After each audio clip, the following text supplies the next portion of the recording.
Welcome back, everyone. I hope you did have enough time to take a little rest, to have lunch, to have something to drink.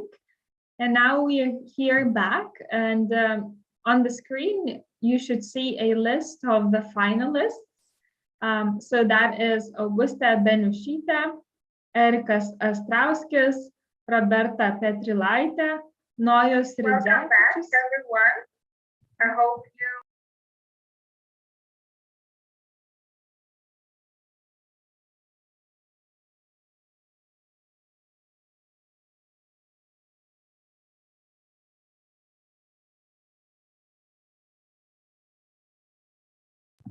Very sorry.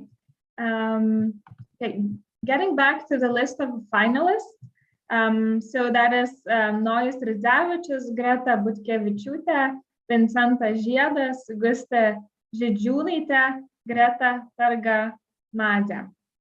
So I hope that everyone is back, and we will be able to start our second round, or the final round of this competition today. And the rules are the same. So we will try to keep our videos on so that we would see our own faces and reactions. We will try not to disturb each other, and we will keep microphones off throughout the event unless it's a time when we need to deliver a speech or when we have a question. So during this round, there will be time for questions from the panelists, and then if we have enough time, then the audience will be able to ask one or two questions as well. So in this competition, we are polite to each other, we are friendly to each other, and we are looking forward to hearing all of those speeches for this final round. Before we start, is there any question that we should address?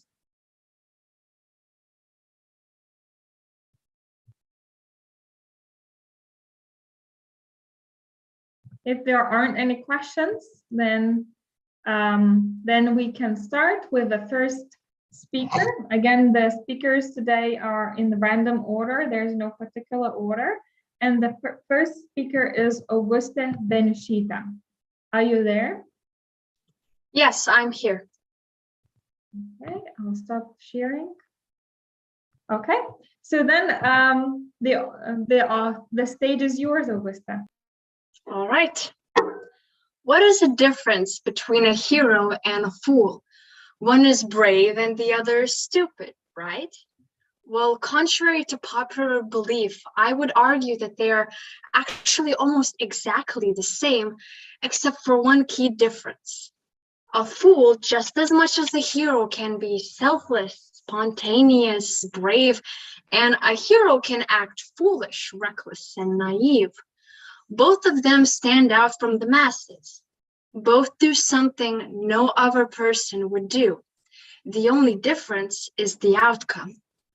First, I'd like to define by what I mean a hero and a fool, for they are quite broad concepts.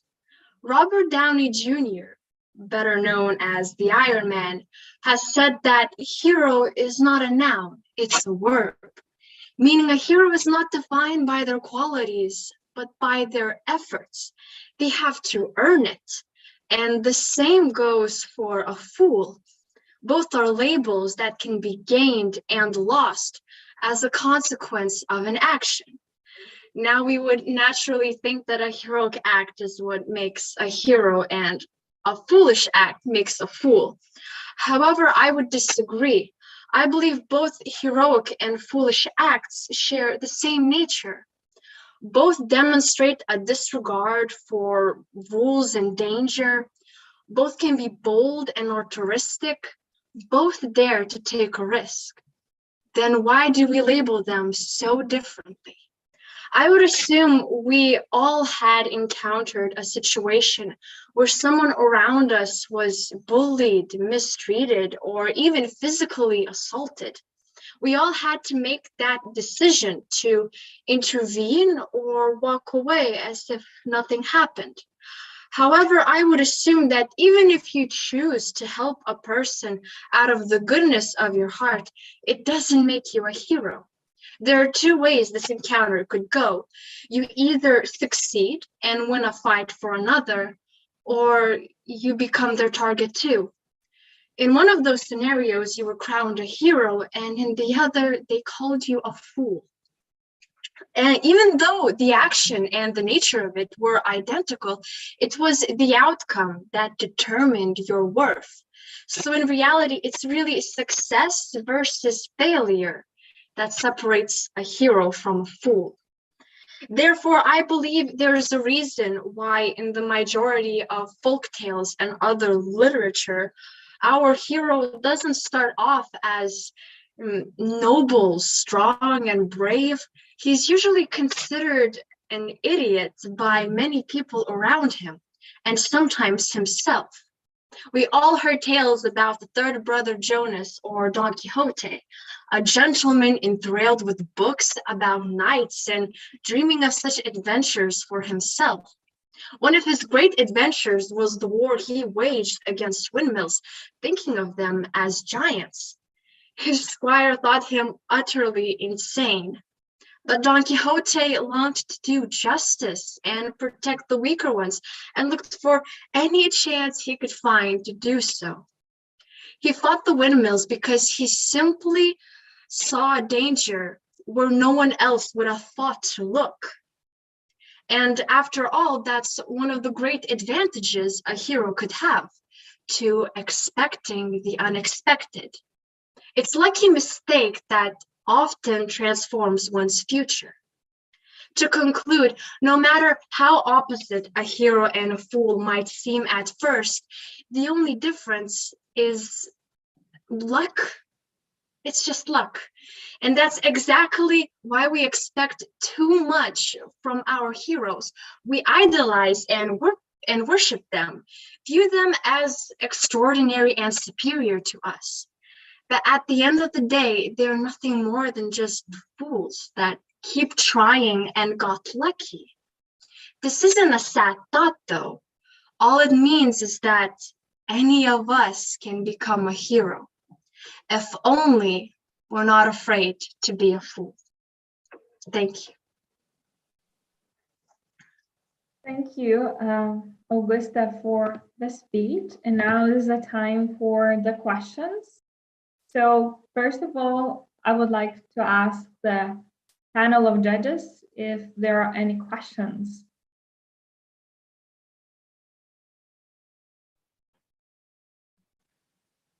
So could I have one? Thank you so much for your brilliant presentation. So what do you think? Do you mean that in nature and in life, social life, we need both heroes and fools at the same time? Are you asking me if heroes and fools are the same? No, if we need both. If we need both, of course we need both, because if we wouldn't have one of them, how would we know if that person is a hero or a fool? That's why we need both, so we can compare them and see which one is which. Thank you so much. Are there more questions from the panel of judges? Maria, Lucia? Of course, Maria. Lucia. Your mic is turned off. Hello, can you hear me?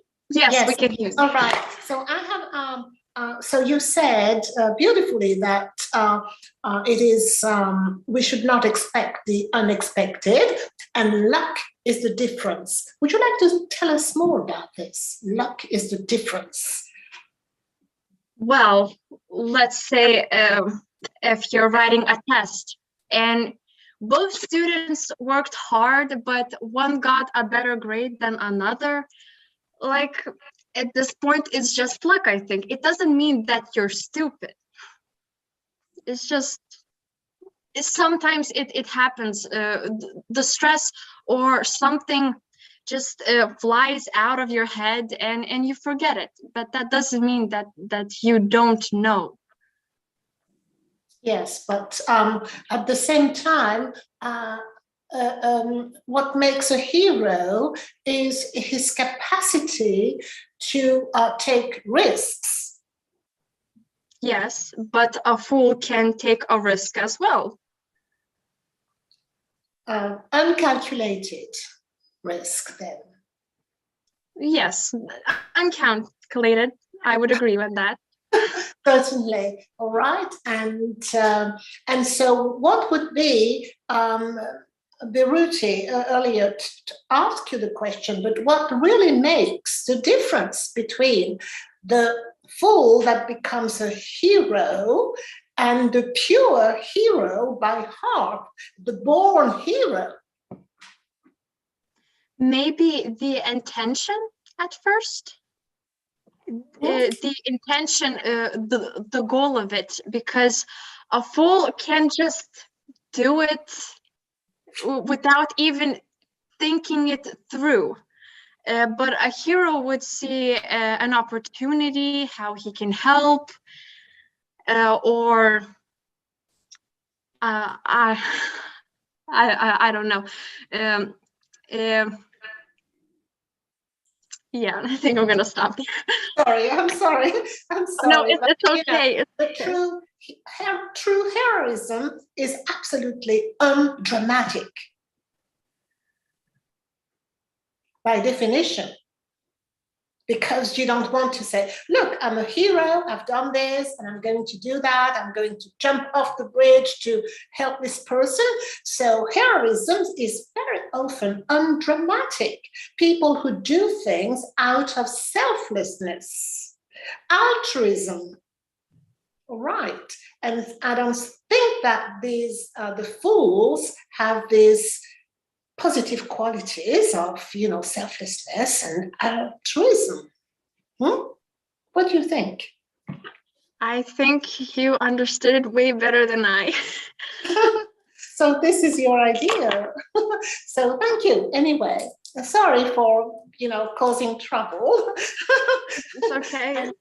So I just wanted to know more about this because it is an interesting concept. It could have been Shakespearean. I see. Thank you.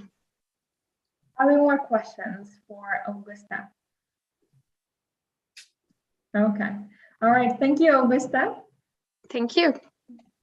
And the next speaker is Erikas Astrauskis from Klaipėdos Žolyno Gymnasija. And the title of his speech is The Decalogue of a Hero. Erikas, the stage is yours. When I was a child, I wanted to be a hero. I dreamed of arranging my armor, sharpening my weapons, and hacking at the vines that manifested on my path. Now that I relinquished myself of childhood dreams, I understand what truly is a hero. I've discovered the Decalogue of a Hero. It consists of 10 commandments, and breaking one of them means you cannot be a hero. So first of all, if you want to be a hero, you shall be strong. You shall be brave. You shall sacrifice yourself for others. You shall be kind and helpful. You shall serve others. Unlike Stanislav Petrov, who was monitoring the Soviet nuclear early warning system and noticed that 5 missiles were apparently inbound from the United States. Petrov had a choice. He could have reported the issue to his superiors and probably initiated a Russian response, meaning a nuclear war and millions of casualties. Or he could have done nothing. As you may have guessed from the fact that we are still here, Petrov disobeyed the protocol and did not report the missiles, which turned out to be a glitch in the end. If you want to be a hero, you shall not steal. Otherwise, you will become like the book smugglers. There once was a time when people weren't able to read in the language that echoes in their dreams. However, not even the ban of the Lithuanian language was going to stop the written word from getting to the eager Lithuanian people. You will become like the book smugglers who saved the entire language by stealing and secretly smuggling books into the country. You shall not lie, opposite to a young partisan named Maria, a woman who saved countless lives by remaining silent and not giving away her fellow partisans while being tortured by enemies. If you want to be a hero, you shall take action. If you do not want to end up in the Baltic Way, among people who simply stood there, nothing more. Among 2 million people across 3 Baltic countries who got together to form a 700-kilometer-long human chain to showcase their unity and freedom. And last but not least, if you want to be a hero, you shall fight for your values. Unlike a 19-year-old boy named Romas Kalanta, who almost 50 years ago poured 3 liters of petrol all over himself, lit a match, and set himself ablaze. This death of Romas sparked a number of riots against the Soviet Union, which ultimately led to the independence of Lithuania. And as the time passed and the embers of the revolution died down, the memory of Romas still smoked and is forever burning in our hearts. So why do these people who have broken the commandments are still considered heroes? Since when does lying, stealing, and caring only for yourself makes you a hero? But then what does? Well, let's start with 2 courage eggs. Yes. 2 cups of in the right place at the right time sugar. Excellent. 3 cups of compassion flour. And finally, the most important ingredient of all. Can you guess what it is? It's nothing, because the recipe doesn't exist. There is no such thing as a decalogue of a hero. There are no commandments, no rules, no specific pathway to become a hero, because anybody can be one. Let's say your lifespan is 80 years, or about 29,200 days. If you're 18, you're about 6,500 days through. 28, about 10,000 days through. 38, about 14,000 days through. Regardless of whether one believes in the afterlife or not, these days are not coming back. And there is simply not enough time to get entangled in vines of fear and laziness. So go, light that match, start that fire, and be a hero. Thank you. Thank you, Erika, for your speech. And now is the time for questions, the questions from our judge panel. So if there are any questions, you may speak up. Yeah, I have a question. First off, again, thank you for the speech. So is it, is it circumstances that determine whether somebody's a hero or not, or is it personal qualities that drive that? Thank you for your question. In my view, nobody is born a hero or a villain. No baby is born with a thought of saving the world. I think that it's the environment which, makes us a hero or a villain. Mm-hmm. But then tying this back to the initial question of expecting too much from our heroes. If anybody can be a hero, are we expecting too much? Well, we have to recognize that everybody makes mistakes. It's a part of being a human. Yes, JFK arguably saved the world from nuclear explosion, but he cheated on his marriage a couple of times. Yes, Thomas Jefferson may have wrote all men are created equal, but he owned slaves. So we have to recognize that everyone makes mistakes. Okay, thank you. Are there any more questions? Lucia. Yes.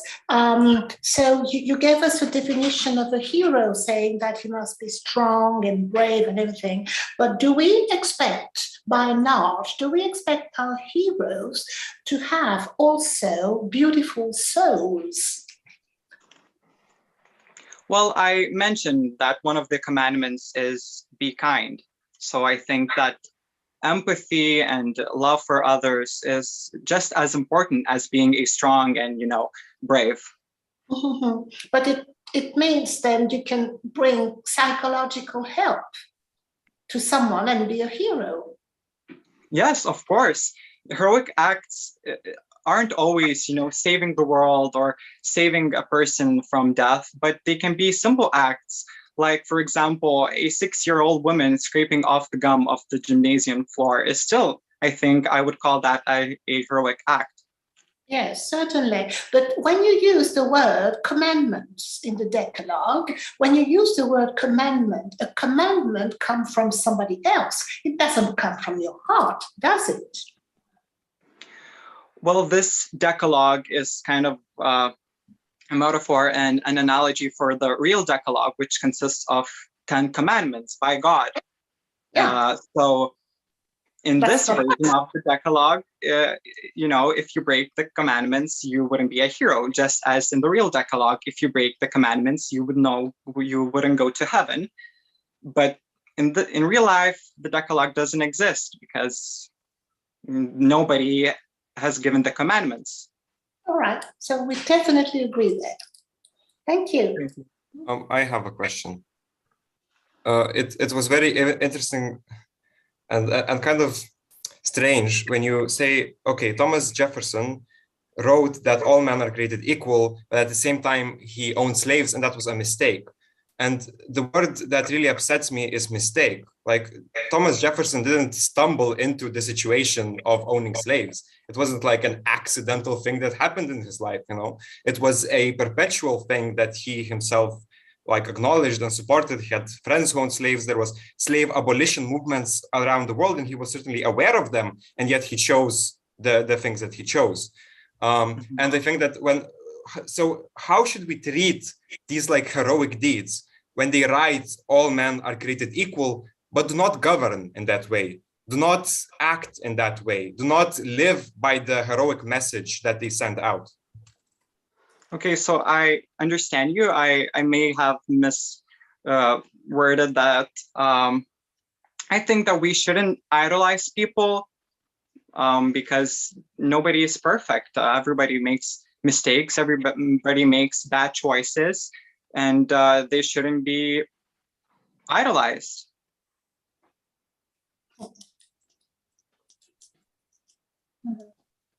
Okay. All right. Thank you. Thank you, Erikas. And the next speaker is Roberta Petrilaitė from Šilutės Pirmoji Gimnazija. And her speech is titled, "What Makes Us Grow?" Hello, can you hear me? Okay. Yes. What makes us grow? We all have a hero. To some, he's the man that created the first rocket to go to the moon, the high achievers and the motivators. And to others, our heroes are next to skin people who give meaning to our lives. They are usually the ones we spend the most time with, the ones we learn from, and the ones we love the most. Their impact on us, however, goes unnoticed until we finally discover how much they taught us and helped us change for the better. My hero was my grandpa. From the day I understood the feeling of love, I knew that mine and grandpa's bond could not be broken. We spent most of our time hand in hand, so I had developed a love for my grandpa's usual jobs around the farm. For example, I absolutely adored collecting eggs from the barn. It would be something of a stakeout. I would creep around the areas with the most hay in search of the glorious treasure, and as soon as I'd spot a hen laying eggs, I'd wait patiently. Undoubtedly, autumn Sundays were the best days because my grandpa would go mushroom gathering in the nearby woods, and on special occasions he would take me with him as well. I recall one of those rare moments vividly. It was a sunny, dewy morning, and I was eager to put on my dotted raincoat and matching wellies, just like my grandpa would do. On the way to the forest, I couldn't stop smiling because I was delighted to have become a small detail in my grandpa's big world. His love for nature was like no other, so he'd often persuade me to be quiet and to listen to everything around me, the trees rustling, the birds chirping, and the woodpecker drumming.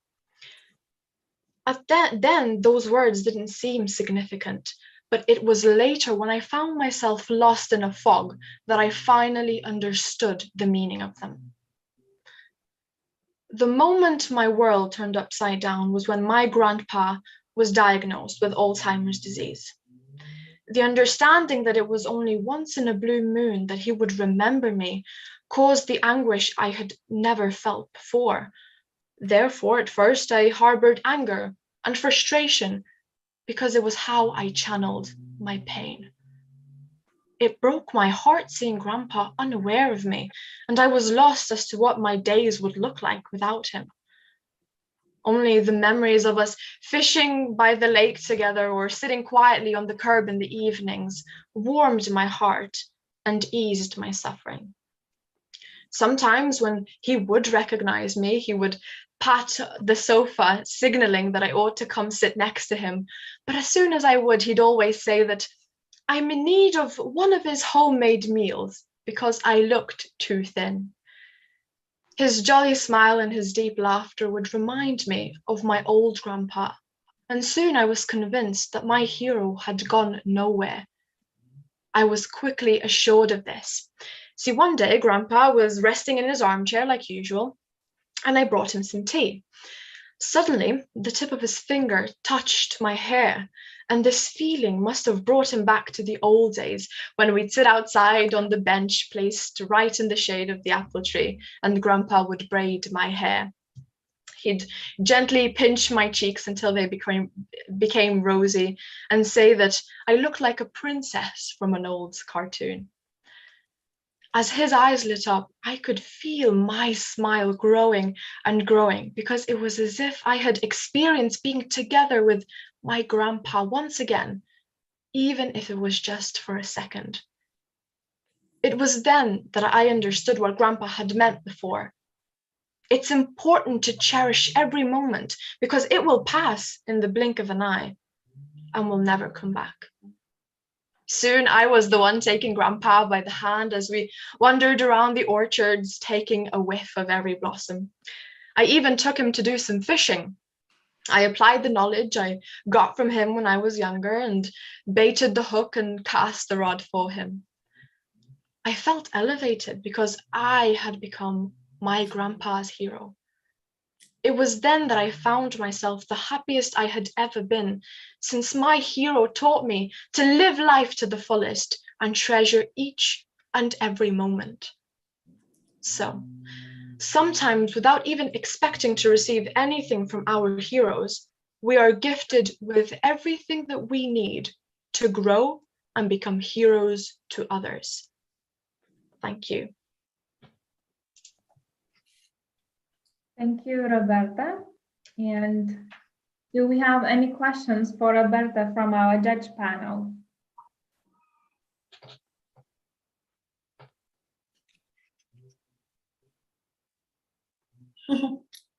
I have a question.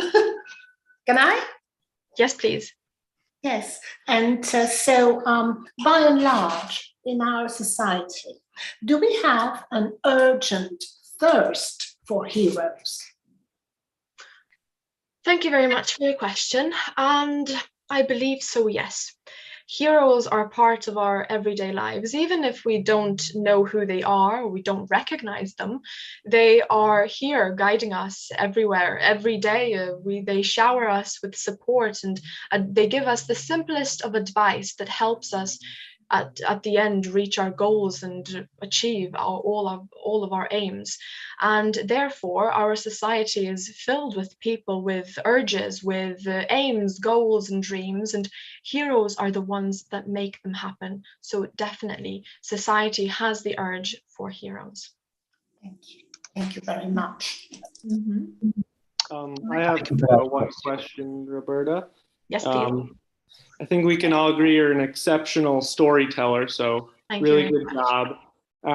So my question is, do heroes to you have to touch you personally, like your grandfather did, or can they be, more public figures that you can gain insight from that you not necessarily having met them or something like that? Yes, thank you very much for your question. That's very relevant to me and to everybody. I believe that the people, the heroes that touch us personally, like you said, are the ones that do the greatest work. However, I do have other people I look up to, for example, celebrities, especially the ones now that have spoken publicly about the situation in Ukraine, because sometimes we do kind of have this stereotypical portrait of an influencer, which is somebody that isn't really, doesn't really care about the world. Maybe they only care about the fame and the money that or the followers on Instagram that they have. However, some have taken their platform as something, or as a tool to talk about this horror in Ukraine, and I look up to them. I feel like they stand out, especially in the world of influencers, and show that not all people are bad. So yes, I don't think that it's only people who touch us personally that are heroes, but also celebrities as well. I saw that there were more questions from the judge panel. Could I have one? Okay, Greta. So thank you so much for a really touching presentation. And my question is, are you ready to become a hero yourself to someone maybe one day? One day I would love to. I don't know if maybe I have become as hero to somebody now, because we don't usually see our heroes in everyday lives. But hopefully I will have the chance in the future to recognize myself as a hero, and hopefully there will be people that I will have set an example to, and they will follow my advice or just look up to me. That would be a great honor. Thank you. Best luck. Thank you. Okay, do you have more questions or we can move on? All right, so let's thank you for the questions. Thank you, Roberta. And now we are moving on, and the next speaker is Nojus Ridzevičius from Kauno Technologijos Universiteto Gimnazija. And the title of the speech is, how should we treat our criminal national heroes? Yes, just a note, since applying, I have revised my speech a bit. The name now is more along the lines of heroes separating reality and mythology. But yeah, I will begin shortly.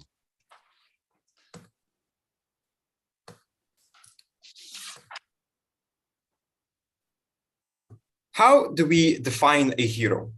In the simplest terms, it's a person recognized by a collective who does heroic things.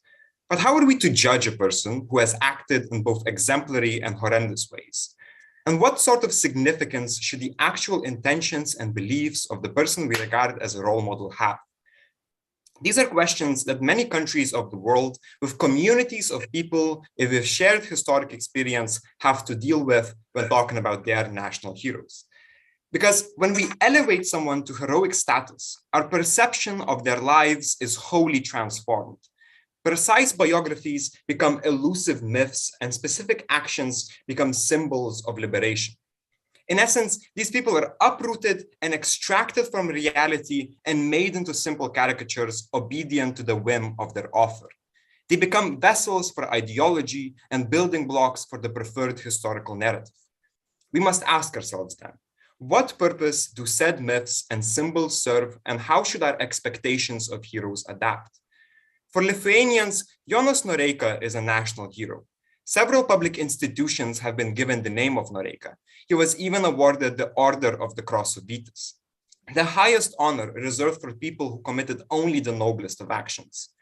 Jonas Noreika has been talked about as an anti-Soviet champion who fought for the freedom of Lithuania till his death at the hands of the occupiers. He's become an icon of almost godlike reverence in the collective consciousness of Lithuanians and a symbol for the fight for a free Lithuania.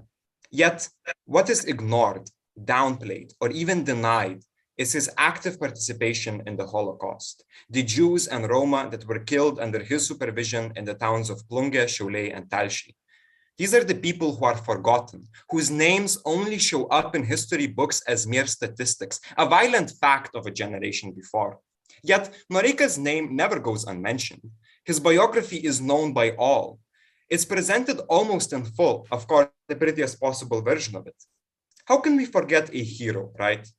Lithuania overlooks and never examines Noreika's own beliefs and the political manifestos he wrote, from which we can understand that in Noreika's eyes, a free Lithuania was always a Lithuania free from Jews and other so-called undesirables. How can we call a person like this a freedom fighter unless we are willing to promote such a horrible vision of freedom to oppress? Can we call someone a hero if they're capable of both heroic and horrendous deeds? The Holocaust in which Noreika partook is a point in history when it seems our nation went blind and history ceased to exist for a few years. Noreika is a microcosm of this phenomenon. As a hero, his life is not history, but mythology.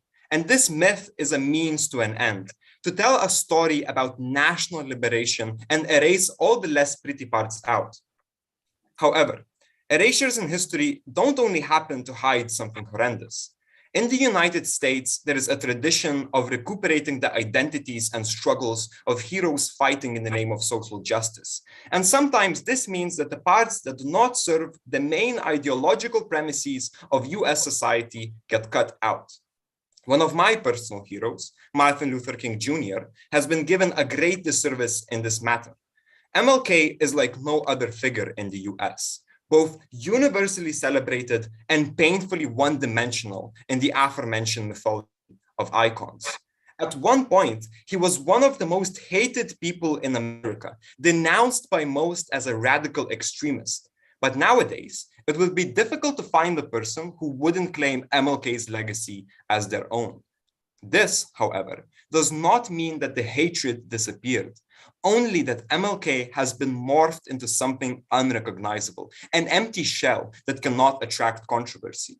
Because it seems that great portions of the American political elite absolutely despise the ideas he advocated for: redistributive politics, guaranteed or compensated employment, free housing, and healthcare.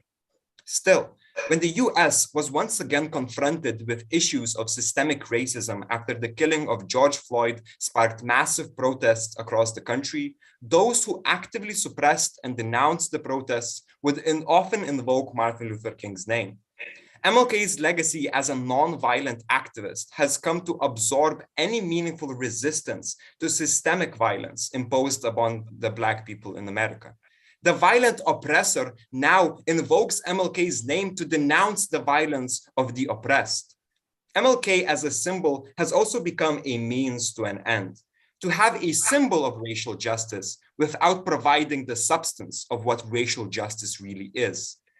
And thus, a hero is no longer a person who lived an entire life that we can examine, nor is a hero someone whose actions ought to be judged from a perspective of morality. No, a hero is just someone who did heroic things. By seeing our heroes in such one-dimensional light, we overshadow all capacity for them to be role models, for they are not people, but rather mere cavities for the ideas of the ruling elite.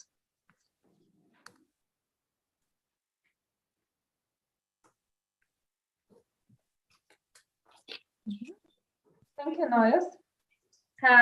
Do we have any questions for Noyes?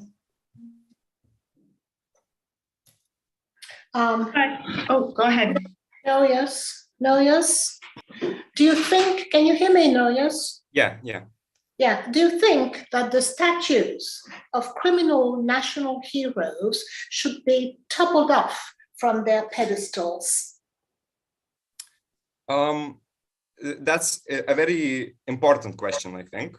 And the answer is yes, but with a caveat. It has to be a sensitive process. It has to be a process in which everyone in the country kind of understands why are we toppling down such statues.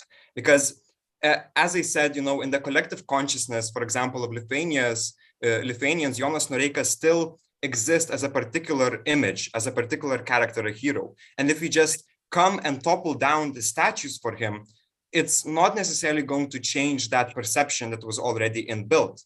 And perhaps it can evoke even a more violent reaction because they would see this action as disrespectful to that hero. I think what needs to come first is a kind of mutual understanding of how should we treat such individuals in our historic past who have committed crimes against humanity. Yes, but can criminals be heroes? Well, this really depends, on what is a crime. Rosa Parks is definitely a hero. She was a criminal, right? She refused to abide by racial segregation laws in the United States. She refused to give up her seat. She did a criminal act that was heroic.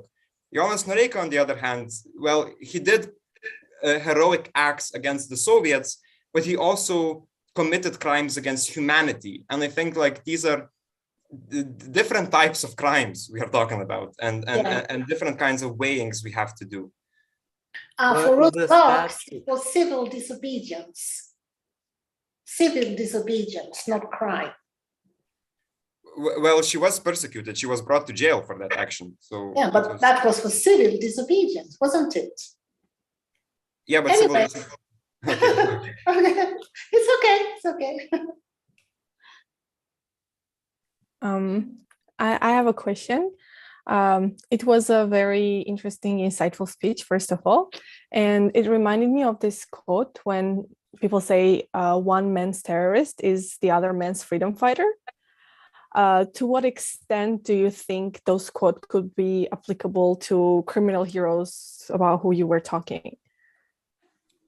Yeah, that's also a very interesting question. And this quote, I think, particularly applies to situations in the world such as Palestine, people who are fighting against a occupation of their land and the cleansing of their lands. And any sort of meaningful resistance has only come from a terrorist kind of form.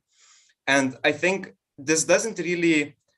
this arises not out of the conditions that, Palestinians are terrorists, but that kind of any meaningful resistance in that sort of situation can only happen through such mediums as, terror attacks. And it's really bad, it's really bad that the circumstances are like this. And we should recognize that these are bad circumstances, that there are sides of a conflict that is horrible and people are dying every year because of violence committed by either side. And I think that we really need to address these circumstances first and understand that, yes, these people might commit certain acts of terror, but there are reasons why they do it. And perhaps it is a just cause that they are fighting for, even if certain, methods are not that great.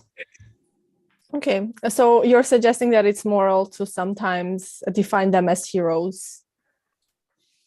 Yes, but as I said, I think kind of the message that they want to send with this speech is that we shouldn't conceptualize our heroes in such like ways of caricatures, in which we understand them as simply doing heroic things.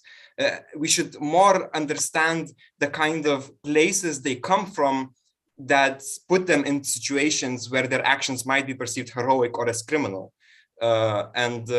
This sort of, I have like this sort of problem with the word hero itself, and the kind of the way in which we treat and understand the concept of a hero. And I think before like having these sorts of conversations, we also need to have a conversation of, what is heroism and what is a hero. Okay, thank you so much. Do you have more questions for Noyes? Thank you, Noyes, for the delivered speech. And now the next speaker is Greta Butkevičiūtė from Vilnius Licėjus. And the title of her speech is Keeping Promises, a Dread or a Privilege. Greta, are you there? Hi all, can you hear me well? Yes, we can hear you. Amazing. People expect the world from politicians. However, more often than not, they fail to deliver on their promises. Thus, people complain about them. I mean, we've all done it, right? Politicians get called incompetent, irrational, or even crazy. Every move they make is scrutinized and criticized by the public. Obviously, some of this criticism is absolutely necessary. Democracies work on the basis of accountability, and one of the ways to keep politicians accountable is by creating public discussions on their actions. However, there is a case to be made for the politicians themselves, and today I will try to argue that sometimes it is justifiable to fail to deliver on one's election promises. Firstly, the impact of the legislature of the state considered should be taken into account. Democracies are constructed in a very complicated manner. Therefore, it might be very difficult to pass a law. This is not done to prevent change, but rather to prevent dictatorships from arising. Our world has certainly learned its lessons from the dangers of authoritarianism. However, that does mean that the success of a law depends on other governmental bodies or the party divisions within the governmental body considered. If the political situation is not in favor of the law, it may be impossible to pass. One of the greatest examples of such a case is George H.W. Bush. During the 1988 presidential primaries, he famously promised, read my lips, no new taxes. He won the election. However, then he was faced with a Democratic-controlled Congress, which led to him having to do what? Exactly, impose new taxes. Therefore, it is quite apparent that due to the very nature of democracies, it might be impossible to keep promises made on election night. Secondly, it is not always rational to demand the promises to be kept, as the situation of the country might have changed drastically since the pledges were made. Politicians get elected for long-term periods, and it is quite natural that the situation changes. It would be unnatural if the status quo was the same as it was 2, 3, or 4 years ago. Actually, here it could be argued that any good politician should account for the changes in outside circumstances, because if they do not, they may pass laws that are inaccurate, unnecessary, or even do harm to the country. I personally believe that it is better to break a promise rather than to cause harm. Once again, my point is illustrated by the real world. During the COVID-19 pandemic, many politicians had to change their line of policy to adapt to these new circumstances. For example, libertarian politicians who usually support policies that expand individual freedom and limit government intervention have adapted a more interventionist stance in the face of this pandemic in the interest of public safety. Thirdly, and most shockingly, minority cares that politicians actually do keep their promises, or at least they try to. Political scientists have long been interested in this topic and have examined it with extreme scrutiny. Many research papers have been written on it, and most of them confirm that politicians attempt to keep their promises. For example, a study conducted on the promises of the Canadian government between years 1993 and 2015 found that 68.2% of all promises were at least partially fulfilled.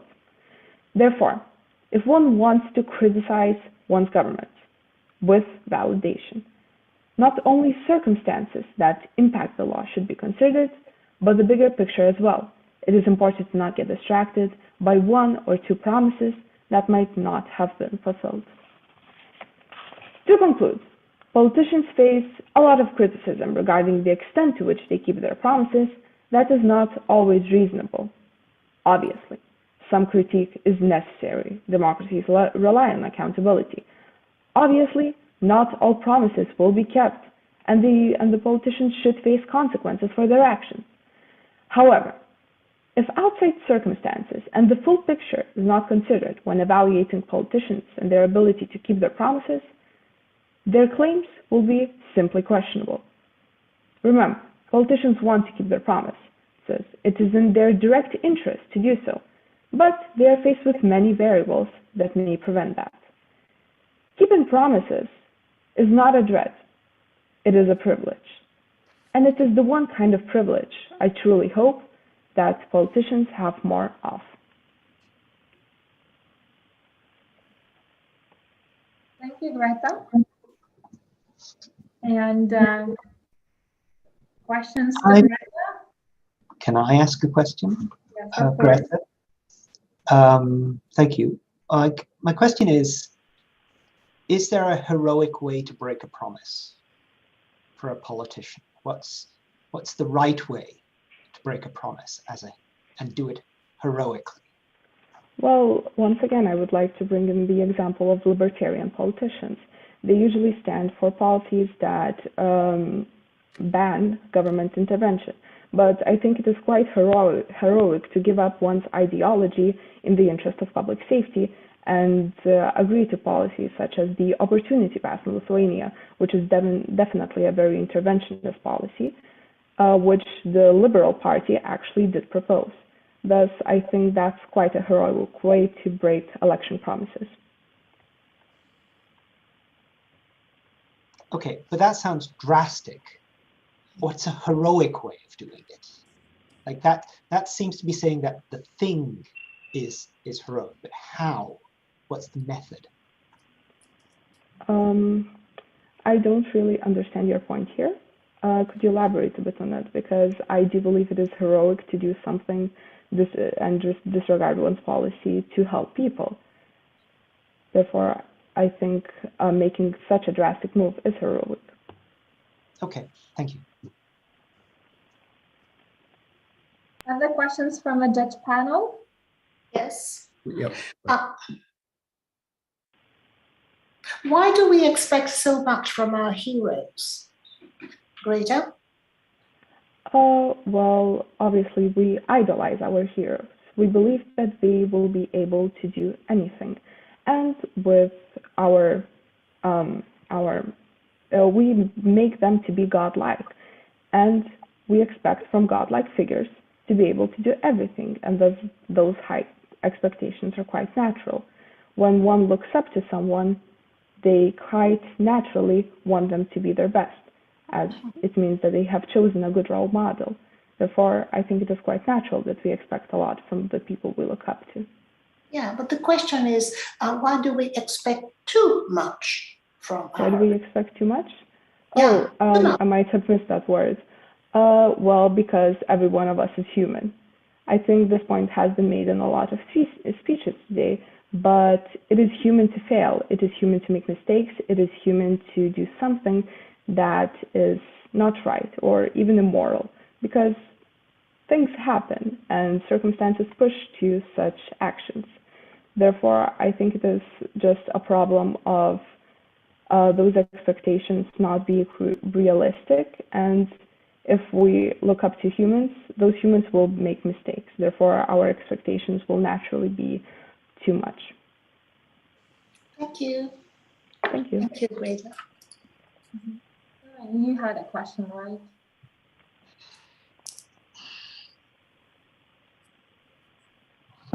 Kevin, do you have a question?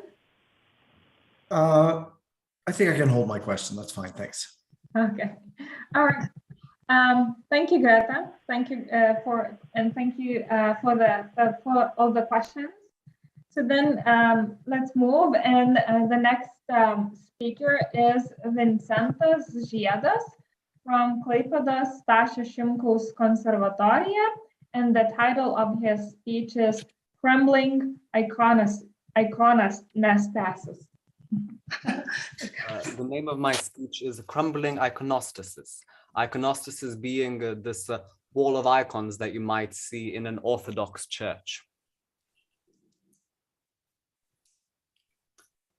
The universe is an endlessly majestic and frightening place, and we are infinite only in our minute and insignificant nature. We are but small and weak animals, but as animals, we are special in one way. We are special in our unique awareness of this limitation, that despite all of our dreams, all of our aspirations and hopes, we are destined but for one final destination, to be but only worm food. Some philosophers of the 20th century would claim that if we were ever to truly grasp this truth, that all our efforts are in vain, we would be thrust into debilitating panic. And so we as animals search for some sort of exit, and the exit is posited to us by our great minds once again. It is an antidote, or I might call a drug, that is posed to us by society. It is the phenomena of the cult of heroes. It proposes to us a transaction and a pathway to transcendence, our services to it for its immortalization of us.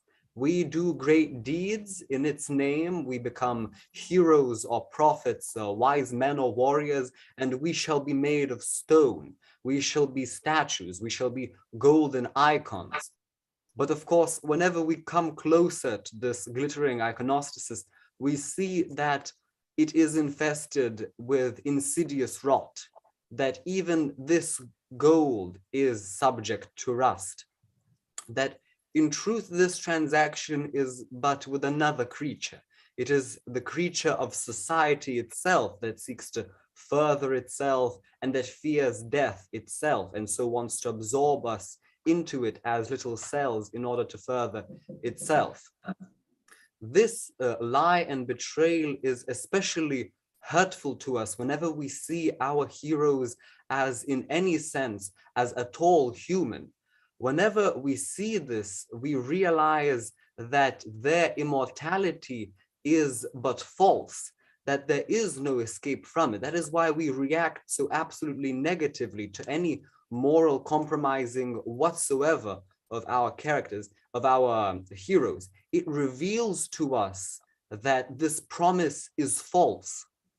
Our society most recently had to grapple with that on a massive and unavoidable scale in the middle of the 20th century. It was that period of tragedies of the First and Second World Wars that left these heroes, these cults of be it beauty in France, chivalry in England, or the cult of the warrior in Germany. It left those cults in shambles. It was a world destroyed and with a huge loss of direction.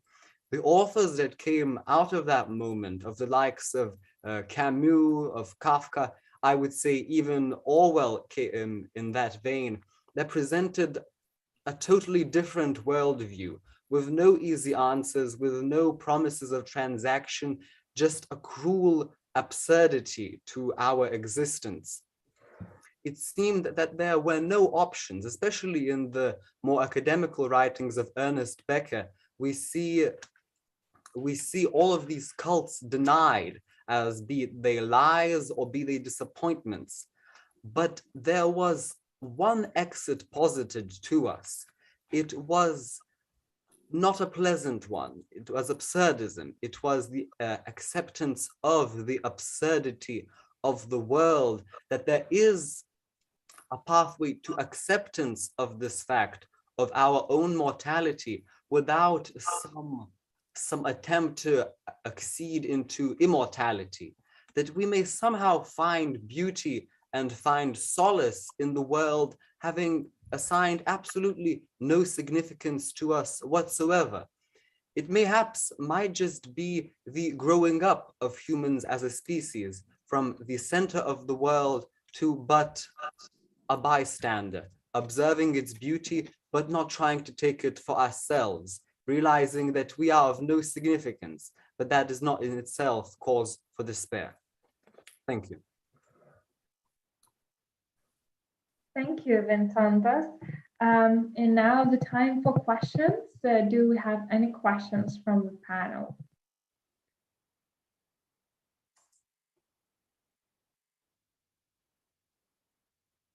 Vincente, do you personally need a hero in your life? No, I do try to avoid that kind of thinking. For as I put in my thought, it ultimately leads to disappointment. It leads to the reminder of one's mortality, because no one can be truly made a hero.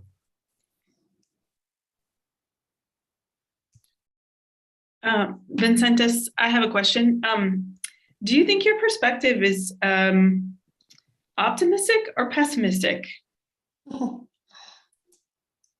I believe that the cult of heroism can lead to a lot of creation and a lot of unity, but also to a lot of warlike behavior. It organizes people for some causes, as the speakers before me pointed out. Heroes can be not heroes as we see them morally, but also heroes that serve to a lot of evil, be they fascists, be they warlords, warmongers, or people that we now see as immoral. They can motivate you in that direction.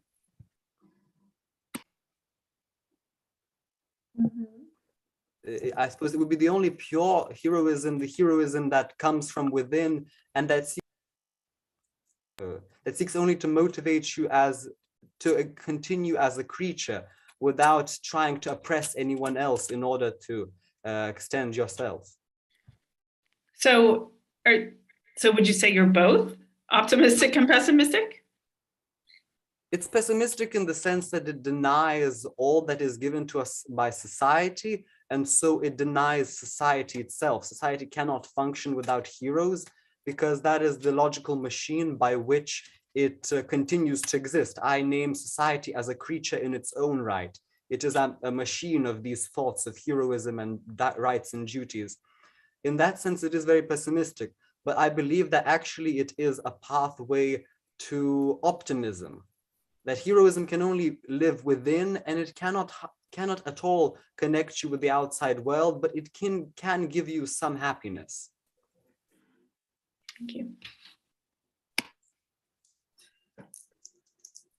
Is there someone you look up to? Vicenza, is there someone you look up to? Yes, there are a lot of people that I look up to. I belong to a conservatory, and the education of a musician is almost entirely based in the worship of heroes. We have all of our great composers, all of our great pianists and violinists, but I feel like that is quite a banal idea of heroism. It motivates me in my day-to-day life to achieve something more, but I would not say that it's the kind of heroism that can glue a society together. Right, thank you, thank you. Do we have more questions for Vincentas? Not a question, but something that I noticed. You said that you belong to a conservatory, and you say that pretty much the discipline is based on worshiping the composers from the past. Well, I would just like you to look into it more, because you're seeing the theory, you're not seeing the music. I decided not to continue my path in music education after graduating from the music school.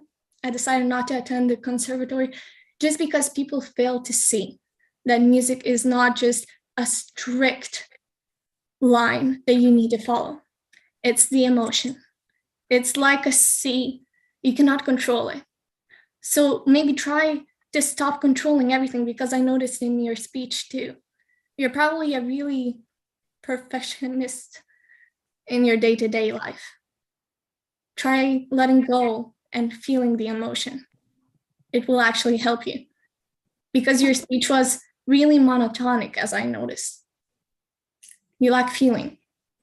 Maybe try to look into that. Thank you for that. That's not exactly what I meant by my idea of the worship of heroes, but I do understand what you're getting at. All right, thank you. Thank you very much, Vincenti. And let's move forward. And our next speaker is Gustė Didžiūnaitė from Klaipėdos Hermano Zudermano Gymnasija. And the title of her speech is "You Are Who You Think You Are." Yes. So everybody has their own heroes. For some, they are celebrities, movie characters. For others, athletes or scientists who have achieved a lot. Well, heroes are someone who people are tend to look up, someone who they want to be alike. But let me tell you about my parents. They are two amazing people, the people I love the most in the entire world. They have taught me a lot how to be a good person, strong, loving, gracious, and thankful. And they would definitely be my heroes today, and I would definitely talk about them on my speech right now if they wouldn't have taught me one simple but very important truth. Be your own hero, they said. Create your dream yourself in your mind. Think about your future self that has achieved every single goal of yours. Imagine a woman living your dream and grow up into that person. Only look up to your future self, they said. So let me tell you about my hero right now. She's a woman, strong, loving, and kind-hearted. She's a doctor and saves people's lives.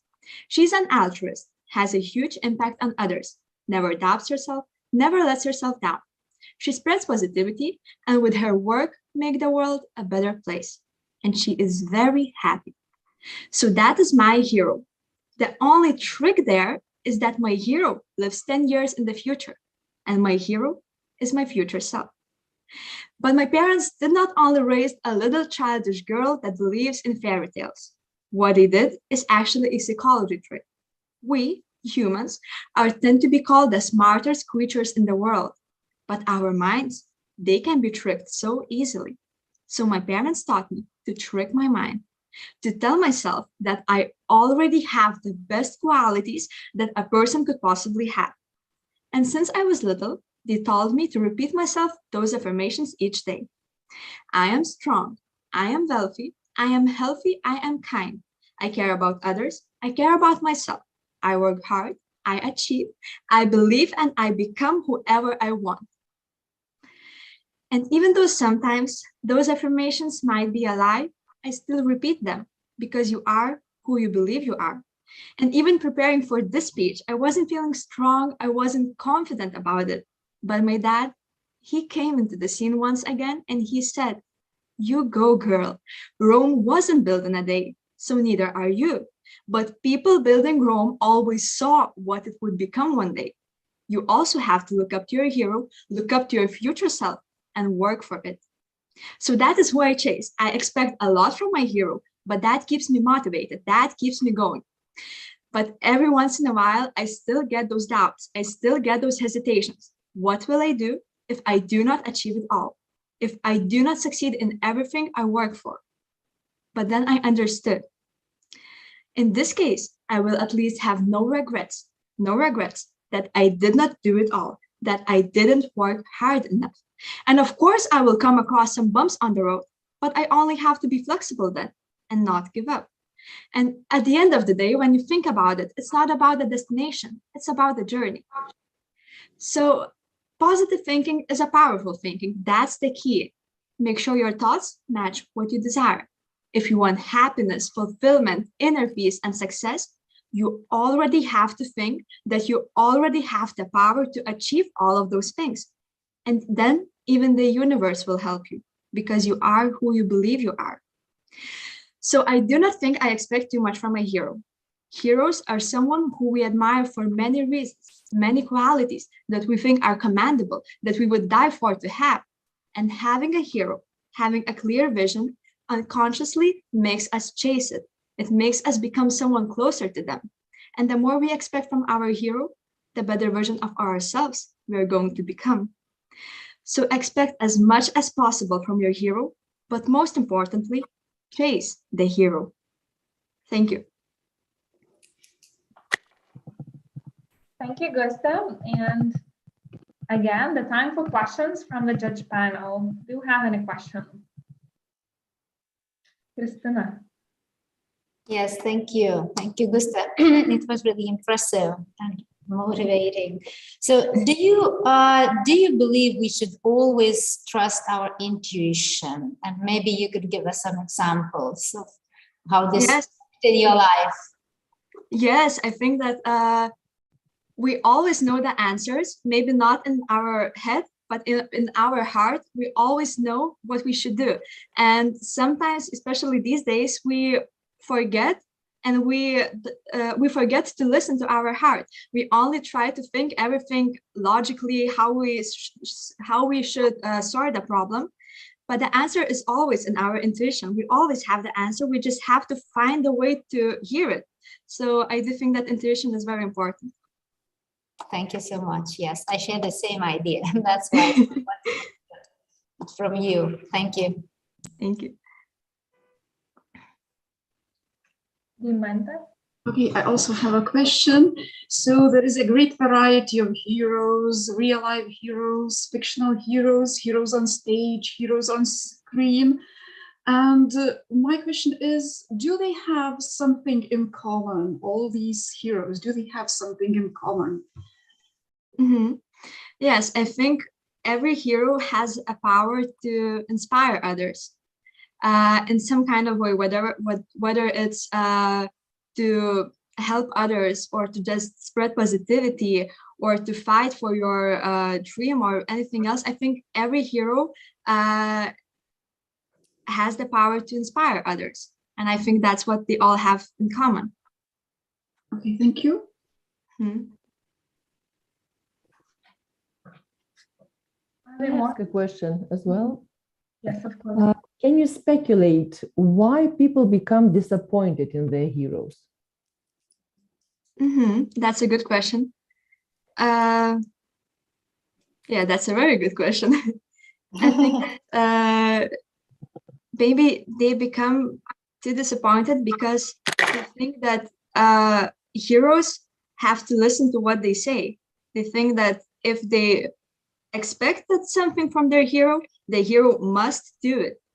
But the hero, but not every hero thinks this way. Maybe they think that, okay, people expect a lot from me. That means that they think I am capable of doing that, but I don't have to do it if I don't want to. And so I think that's the problem of the people, that they expect too much and they think that the hero will definitely do what they expect the hero to do.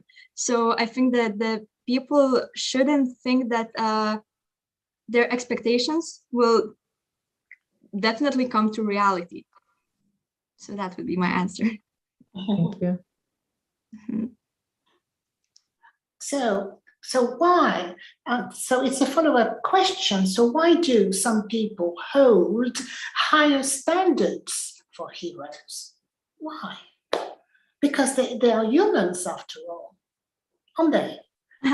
Yes, thank you for your question.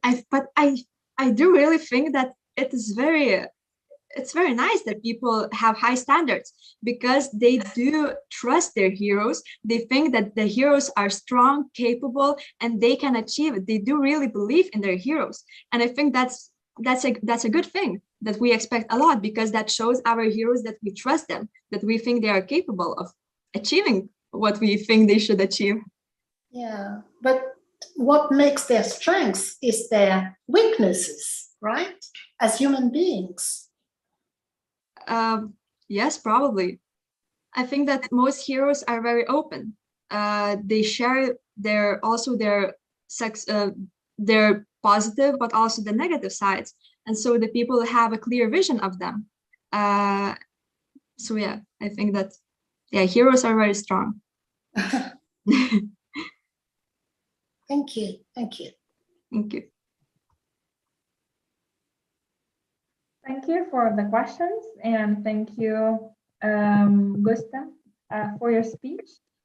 And now we have the last speaker today, and that is Greta Targamadze.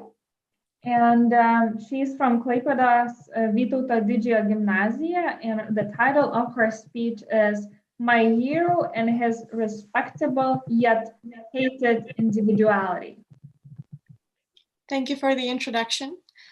For a little context, at the time I was writing my speech, I had green hair. This will be relevant a bit later. You, behind the screen. Think of a person you respect. Quickly. Do you have a rough idea? Do you know this person? Chances are they're either a family member, someone who saves lives on a daily as per their profession, or just someone you got to know from the media. Let's take the latter option. Let's say you got to see them in real life. Do you imagine their character? But that's all it is, isn't it? Just projected qualities and expectations onto a well-known stranger. What if I were to say that my hero is someone whom I respect, but would hold no expectations to if we were to meet in real life? A bit confusing, isn't it?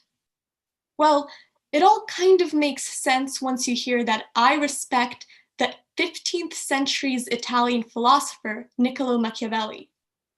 For those who aren't familiar, Machiavelli is best known for his work, The Prince. Here, he shared almost a step-by-step plan and principalities on how to successfully lead a nation. He advised using deception, treachery, and crime in order to ensure smooth-sailing political matters.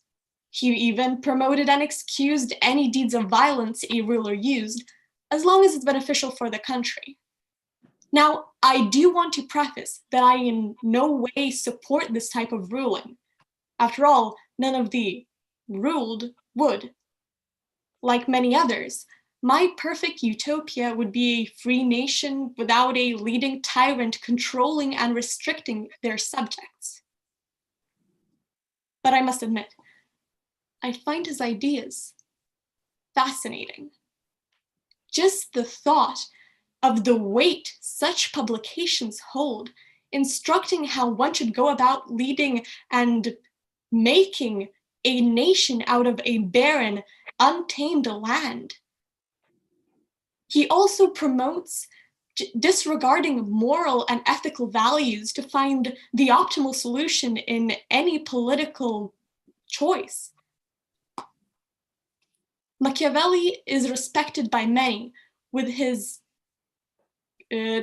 ideas being set by, if this were to happen, do this. If that happens, do that.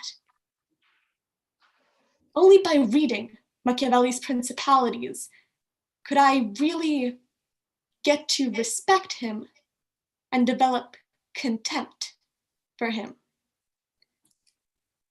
Now imagine, theoretically, I were to be put in the same room as the man I, in a way, look up to. A tyrant-promoting monarchist and a green-haired girl, this is where the green comes in, a green-haired girl with way too much to say in an enclosed space. All hell would break loose, right? His bird's-eye view on the world, seeking control of the masses, has no tolerance for anyone who'd break away from his system. It'd only cause flaws in his so-called perfect ideology. So in practicality, his core beliefs are the exact opposite reflection of mine. But I want to invite you all to see Machiavelli's work in a bigger picture that is history. Politics stemmed from ethics, and what Machiavelli did was completely disregard that. his philosophy paved way for many different trains of thoughts for years to come.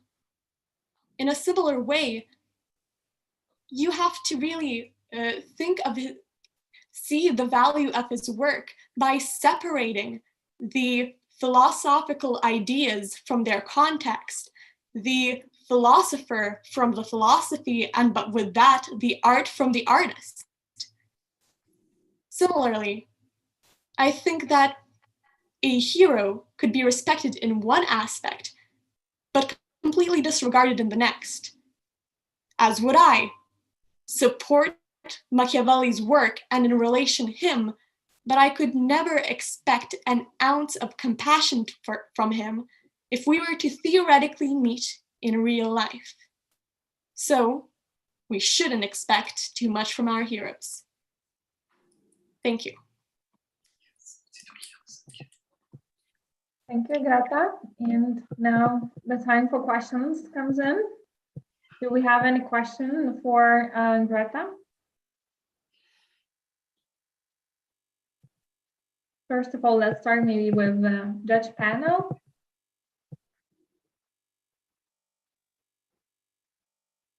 I have a question. It's a bit philosophical. We create heroes out of egoism because we want to shift our responsibilities onto them. Would you agree or disagree with that? I think it's a bit of a different point of view in what a hero exactly is. I think a hero is someone who has qualities that I respect, that I envy them of, and I want to replicate. So I think that because these two definitions of heroes are so different, I couldn't say that we're egoistical to want to perfect ourselves and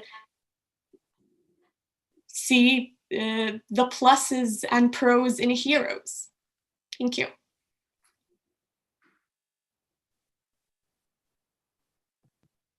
Other questions from the judge panel? Yes. Yes. Yes, I have a hello, Greta. Hello. Thank you for the speech. Do you think that heroes make us reconsider our view of the world?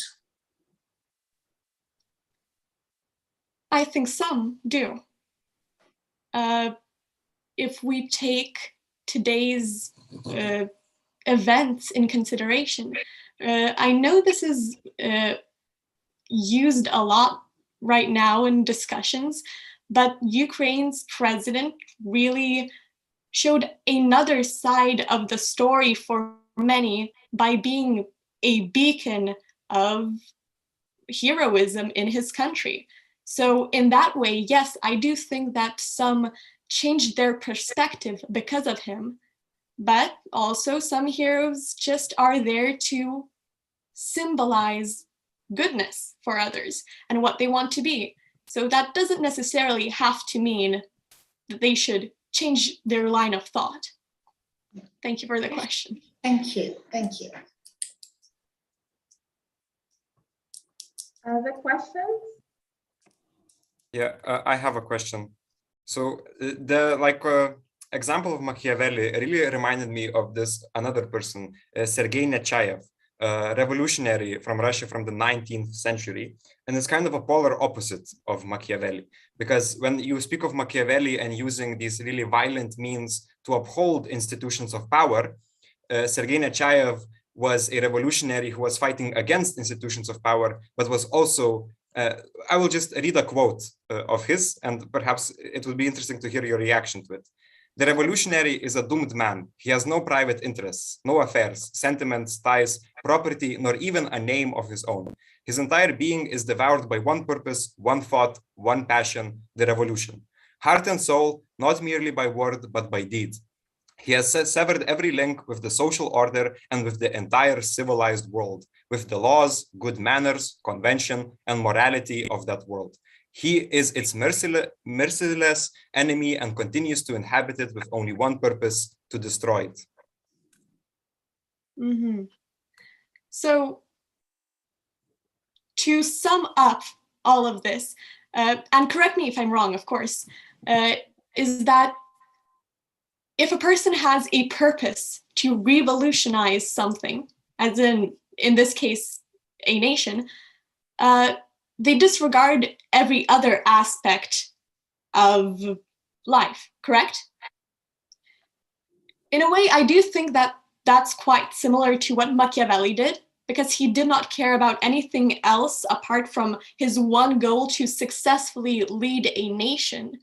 And I do see that as, in a way, admirable, but also, of course, it could bring along many misdeeds and destroy a lot of things that have been worked for that aren't only politics. So is that kind of the reaction that you were waiting for? Or were you waiting for something else? I did not know what to expect. I asked your opinion, but okay. Yes, it's interesting. Thank you. All right, thank you for all the questions. Thank you for all the speeches to all the candidates and participants who delivered this speech, who prepared. So these were our 8 speakers today in the final round. So now we will announce a 15-minute break during which the judges will go to a separate breakout room, and we will discuss the results and the ones that will be nominated. And during this break, there will be a chance for all of you to express your own opinion or vote for your favorite speaker. So my colleague Kate will lead this session for you. And then I'll start now a breakout room for the judges, and the judges will leave to another room to discuss. Okay, thank you, Vidmanta. Thank you, all of you who gave speeches, I'm sorry, for your thoughts and insights. And at this time, yes, as Vidmanta said, we will just have just kind of a break, and you can stay here for now. And I will just send in the chat where you can vote for your favorite speaker. So I have sent it in the chat here. So if you go to slido.com, then you can enter the password heroes and nominate your favorite speaker.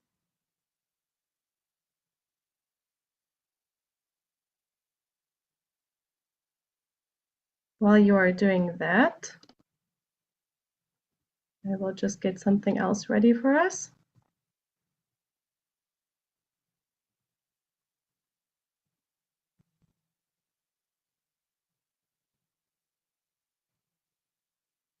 Here, and I can also just share the screen for a moment. If this is easier, you can also get on the QR code.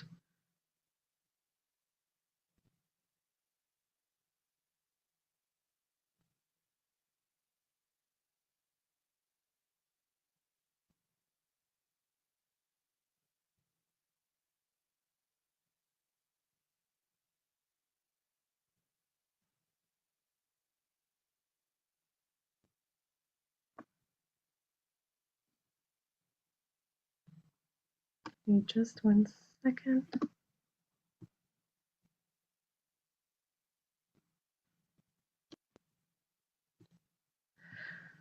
Okay, so you can do that. It's still in the chat. Feel free to vote and leave your vote there. And now we have something else. So we're going to play a game together, which you should know. The game is Kahoot. And since we are representing, like part of the organizers are LCC International University, So we want to share, and the game topic will be about LCC International University. So I will share my screen again. And you can have voted, also join to play Kahoot together. So I'll give you a few minutes to join Kahoot.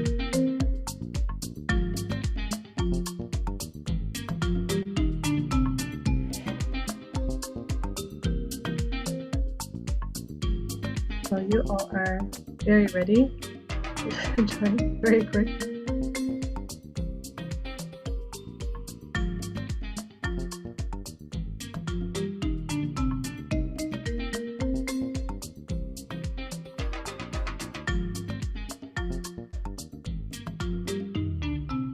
Okay.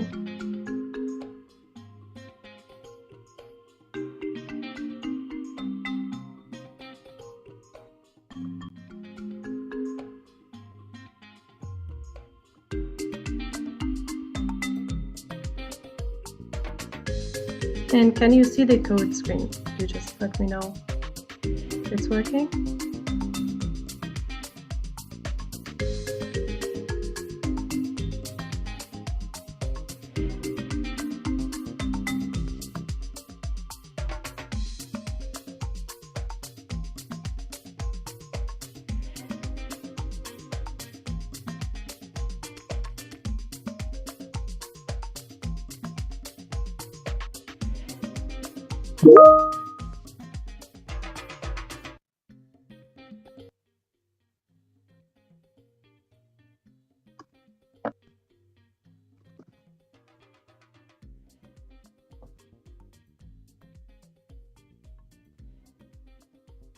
Okay, it looks like not more of you are joining. So then let us get started. So hope everybody's ready. So this is just, we'll see what you know, and then we'll talk about if you don't know.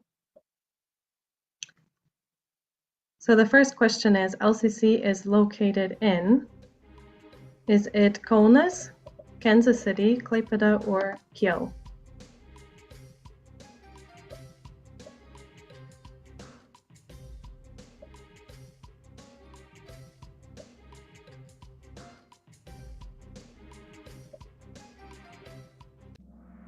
Okay, so 19 of you got it right. LCC International University is located in Klaipeda, Lithuania, and we are an international North American style university that has been working in Lithuania for 30 years.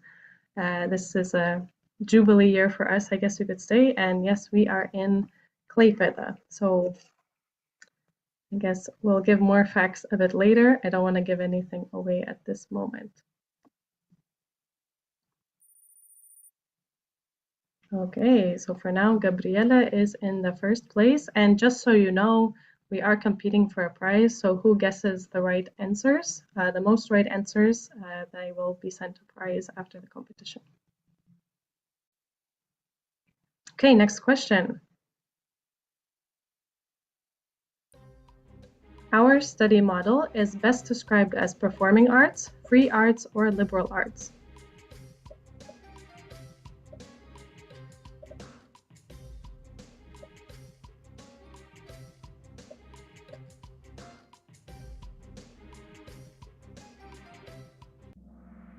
Okay, liberal arts. So if you haven't heard what liberal arts means, this is an educational model that is held by our university, and it's pretty rare in the region. There's only one other university in Lithuania actually that calls itself liberal arts. So what does this mean, liberal arts? It doesn't really have anything to do with arts. It is more easier to describe it in this way, that we have a broad base of education. So while we have different majors and study programs, those programs are pretty broad. It's not designed to specifically focus on one tiny aspect of a field, but look and survey the whole field, and then as you go on, you go deeper into that, the interests, I guess, that you have in that field. But what it also means is that we have core courses or general education courses that are designed to develop you as a student at the university, as well as a future professional, and as a, let's say, global citizen. So our liberal arts education model has these two parts: general education that you get, as well as the depth in the field that you want to study. Okay, let's see how you did. Well, that has changed quite a bit of who's in the scoreboard, so it will be interesting to see who wins in the end. Okay, let's keep going. How many BA programs does LCC offer? 4, 6, 8, or 10? Let's see how well you know LCC.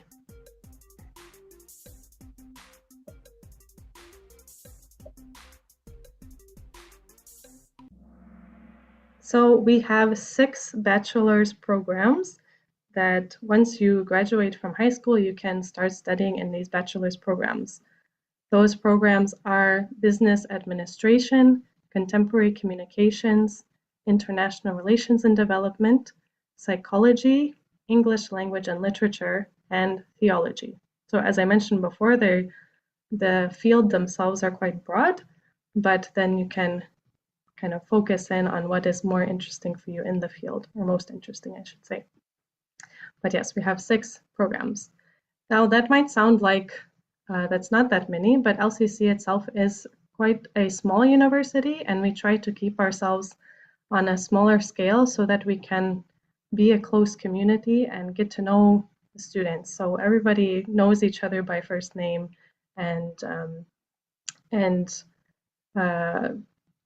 we don't have so many programs, but we have the, I guess, quality of those programs in the university. Okay, let's see how you did. So Greta too has moved to the top, and people are moving around quite a bit in this. Okay, so let's go on to the next question. True or false? LCC has a full residential campus. This one might be a little easy based on the photo.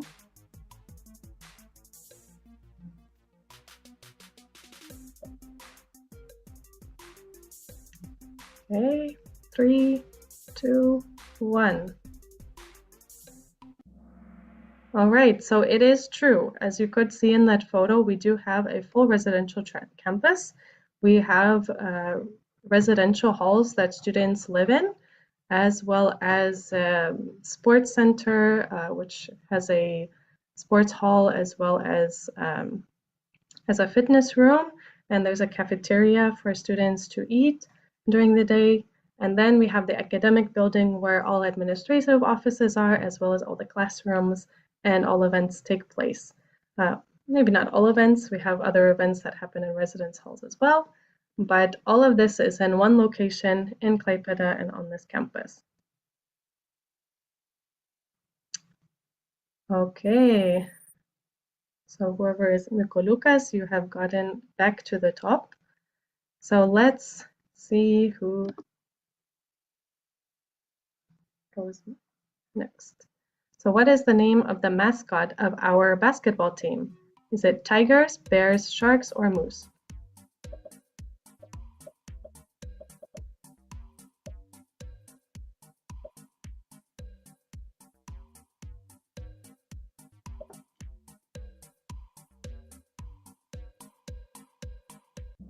Okay, moose. So if you haven't heard, we do have a professional basketball team.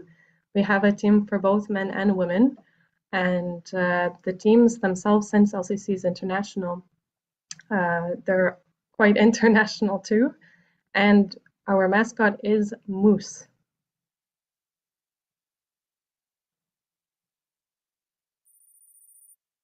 Okay, we have somebody moving up. I haven't seen this name before, so good job. Okay, next question. What is the language of instruction at LCC? Lithuanian, Latin, or English?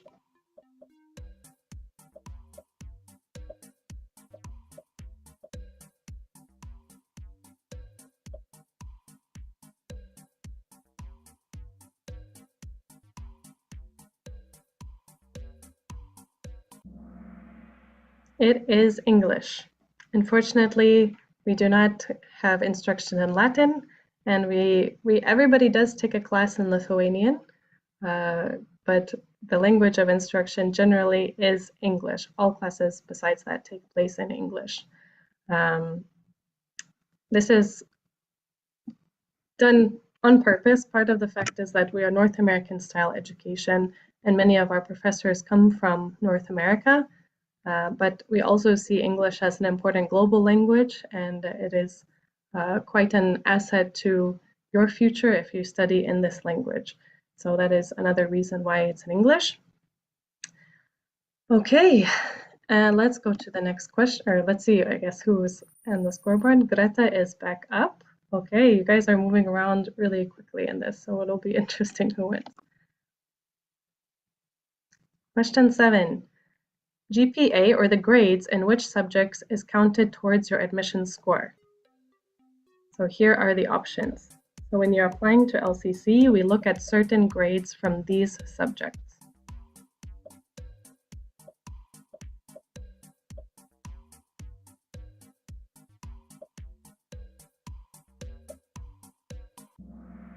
Okay, that one is a bit of a tough one, I think, but still quite a few of you got it. So we look at English, of course, because that's an important grade for us to notice. We look at the math score, history, and then also your native language. So from your overall grades that you get in school, these, if you apply to LCC, are the ones that are most relevant to our majors and our study programs. So these are the ones we look at. Another interesting thing about LCC that's a bit different from other universities is when you apply, we look more at the grades that you receive from the last 3 years of school and less at your exam scores that you would get at the end of 12th grade. So we always ask when you're applying to our university, or if you would apply to our university, to submit the grades, and that has a big count in the admission score. So I always say, if you're still in school, don't be lazy, do well in your classes, study as well as you can. Of course, grades aren't everything, but it does indicate how well you know the subjects. Let's see who is winning up to now. So Greta has stayed on top. All right, good job, Greta, and a few of you have moved around.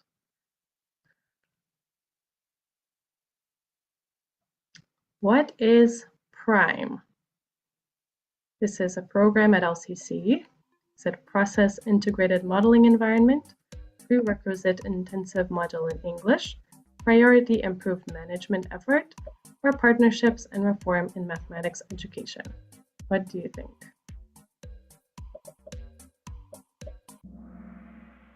Okay, so quite a number. And of course, it's okay if you don't know this. It's just a guessing game at this point.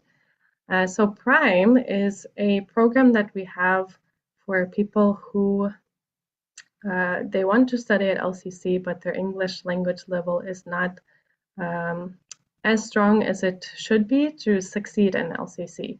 So we have this program that could be 1 or 2 semesters long that students could take before entering the regular bachelor's courses in the regular study program. Okay, most of you seem quite confident in your English. As far as I heard, actually, most of you have, I think all of you that I heard have excellent English, so I don't think that would be a problem. So Erikas, good job and being fast on that one. Okay, moving on. 2 more questions. How many students receive financial aid at LCC? 62%, 40%, 35%, or 57%?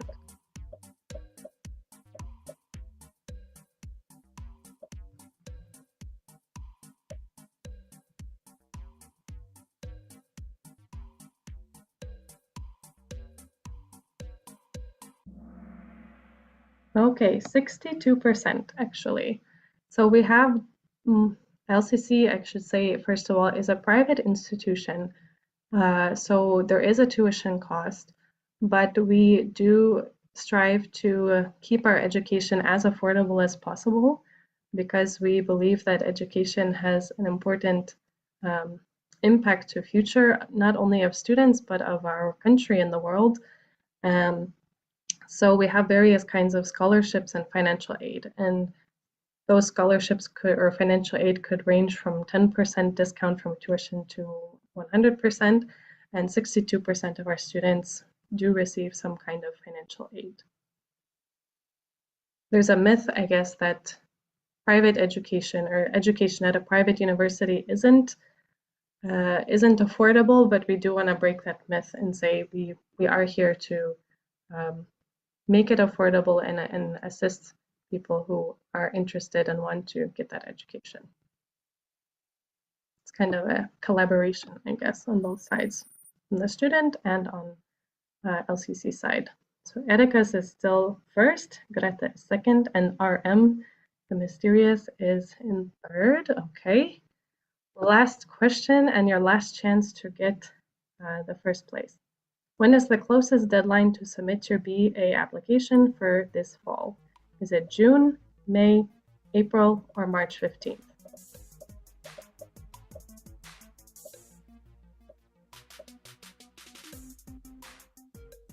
Our choice, they're all 15. So it is May 15. So this is the final deadline for international students, especially. Lithuanians, we can be a little flexible, but it is important to note, if you would be interested to applying to LCC, that our deadlines and our application process starts earlier than many universities in Lithuania. So we always encourage students to apply earlier, but it is still open until May, and then for Lithuanians, still in summer you could apply, but we encourage earlier. The earlier you would apply, the more time you have just to calmly give the documents, take an English test. I didn't mention before, but you do need, all people who apply to LCC need to take an English proficiency test.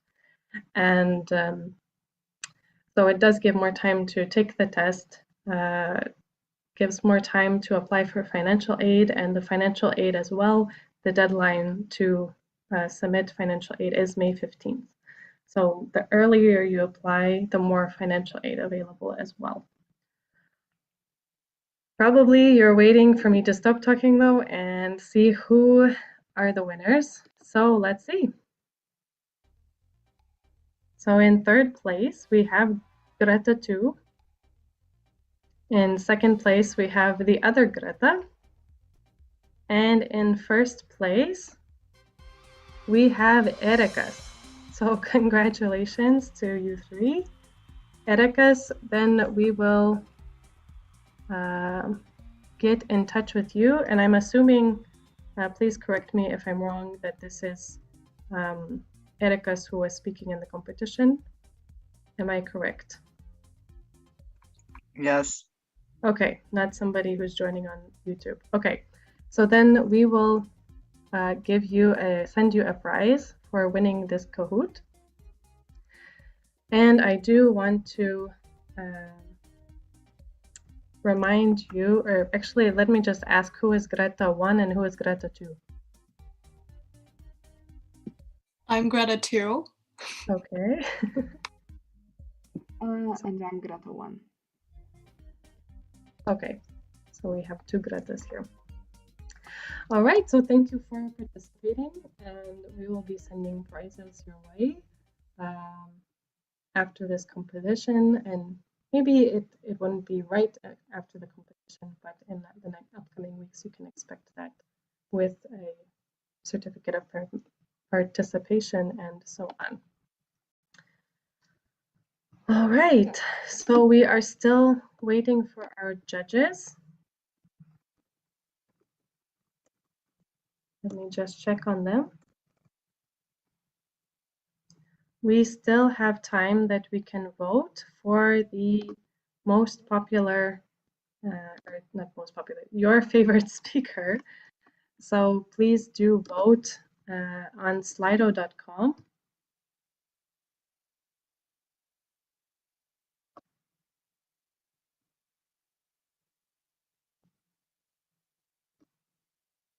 If you need a reminder, it's in the chat. You can log into slido.com in the chat.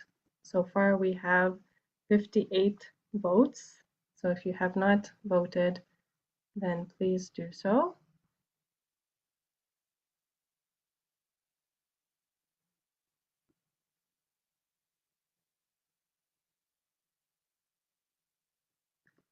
I'm told that judges are having a very difficult time choosing who the speaker will be. So at this time, we can have a break. Let's see, maybe come back in about 10 minutes if you need to get some water or so on. And then we will get back shortly.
Hello, ladies. Are we in the right room?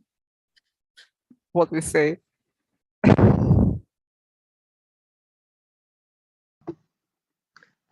Yes, we Yeah. are just waiting for Vidminta to put the nominations Okay, together, okay. and then we will be able to announce the winners. So if you just give a few more seconds. We are back. Okay. We are back, and I'll share the screen instead of you. So after heated discussions, we have come to the conclusions, and you participants, your teachers, your friends were also able to express and to vote for your favorite speaker.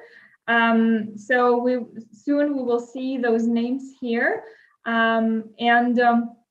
First of all, I really would like to thank you all for all the judges who were here today and for their time, because they had to dedicate this day, stop all the work that they are doing and participate here. And thank you, participants who were preparing your speeches, who you were writing, you were spending time, your teachers were helping you and supporting you. So this is actually a teamwork, and we appreciate your time, your participation, and we believe that this experience was enjoyable for you. At sometimes maybe stressful, but it's definitely very rewarding, and that is an experience that you will be able to share with others in the future, or that will greatly benefit you in the future. So as you were voting for your best speaker, I would like to announce that that you expressed your sympathies, and the nomination goes to your audience vote goes to Guste Židžiūnaitė. So congratulations, Guste. Thank you very much. Well done. And so you, as the recipient of the audience vote, you will receive the ticket or the voucher for the Summer Language Institute at LCC in summer. So that is a 3-week summer course in July to spend your summertime here at LCC, being among other students, learning and advancing your English even more. So wow, thank you very much. Learning that later. And the third place winner is Greta Targamadze. Congratulations, Greta, for receiving the third place of the competition. Thank you very much. And of course, it's very difficult. If we were on campus, if we were in person, everyone would clap, and now it's a bit awkward, announcing and not hearing the claps, but try to imagine that people are clapping and they cheer for you all. And the second place goes to Augusta Benushita. Congratulations, Augusta. So the second place winners, you will also receive gifts from LCC, small gifts from LCC, as well as gifts from the Embassy of Canada, as well as from other supporters. And the first place goes to Erika Sastrauskis. Congratulations, Erika. So you will have an honor to represent Lithuania at the International Public Speaking Competition in London. So we hope that you will do great. And later on, we will contact you regarding the details. All the finalists, as well as the first, second, third place winners, will receive small gifts, as I mentioned, from our partners. So everyone will be rewarded, as well as the teachers.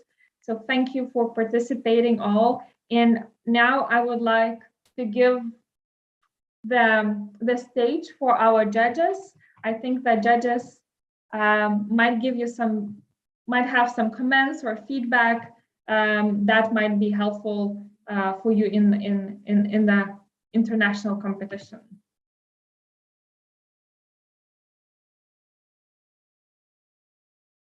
Maybe someone wants to say a word or to share their feedback. Well, we didn't have time to prepare. I think I have to explain to all of the finalists that you had to wait a long time because we were fighting in the judges' room about who was going to win.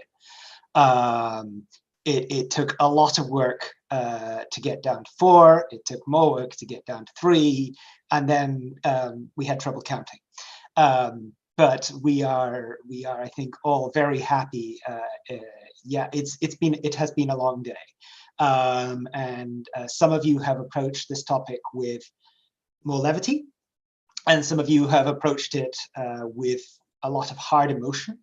And that's been, thank you for the mix, but that's been really impressive from all of you, and the work that's gone in different ways.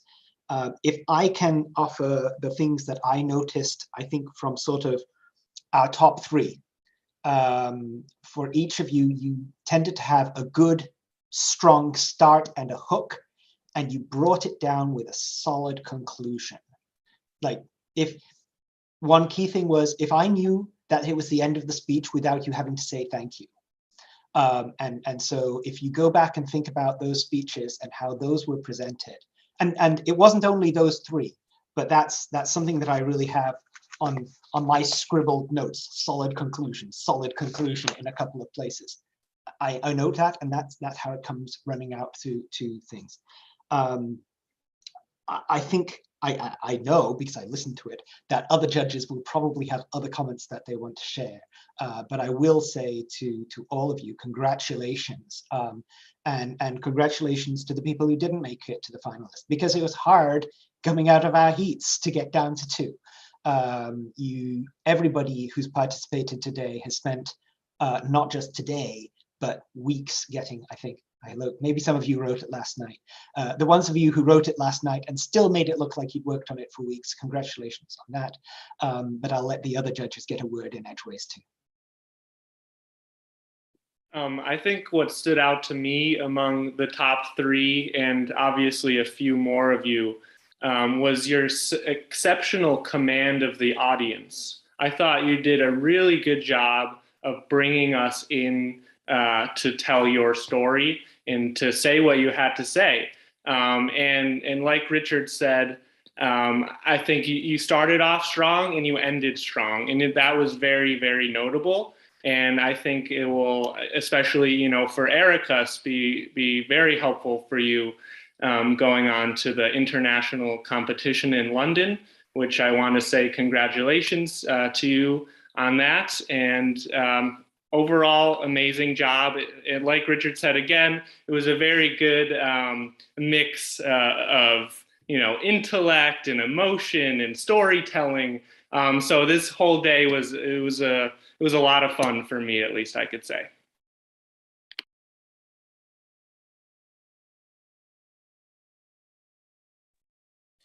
If I can just add something quickly. I want to congratulate you all for having participated. I think that we all understand how much work this is, how much it takes out of you in terms of nerves, stress, everything else. This competition, we understand, is very, very specific in terms of what they're looking for. And the reason why I wanted to accent this is because all of you did an extremely good job, whether you were selected in the top 3 or not. Each of your speeches were unique. They very much got across your own personality. You were able to do that very well in your public speaking. Those that may not have been selected for the top 3, it does not mean that your speeches were lesser than, right? What it does mean is that, again, they're looking for something very, very specific in the international competition. And so if you are going to entertain thoughts of participating again in subsequent years, if you're eligible to do that, do look again at exactly what it is that they're looking for. Review videos, if available, of previous winners or those who were selected for the international competition. If this is something that you're serious about pursuing again, but congratulations to all.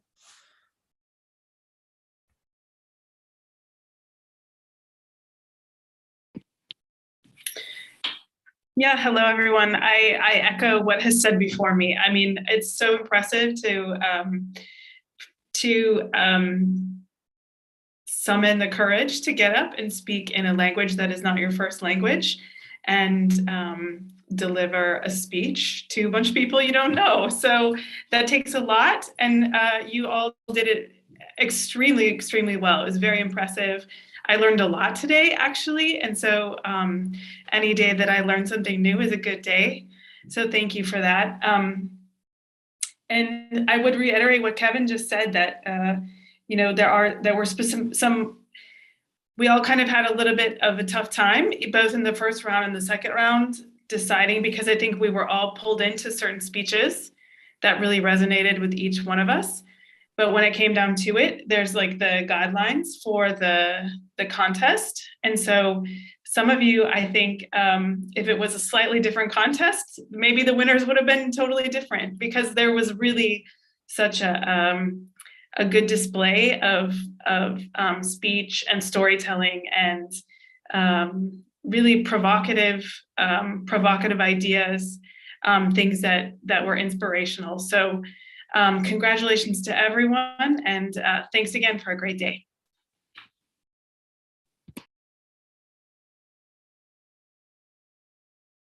I wish to continue and let's say a couple of words regarding to today's competition. So the topic for today's competition was, we expect too much from our heroes, but I guess today everyone, I mean all the presenters, were our heroes. And I do not know if we have expected too much, but definitely much, really very much from each of you. And I'm absolutely sure that, you know, everything went, you know, up to our expectations, if not much more. So thank you so much for the bravery. Thank you so much for sharing your ideas. And in quite many instances, most of the judges forgot that this is not our native language. So the focus was on ideas, personality, body language, I don't know what else. But keep in mind, this is not our native language. Thank you so much. And, you know, I am really happy that we really done a great day today. Thank you. Fantastic day.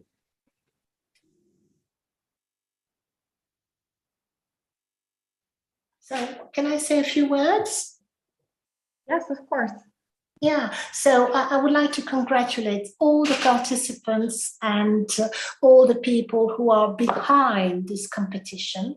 It is extraordinary to have a public speaking competition.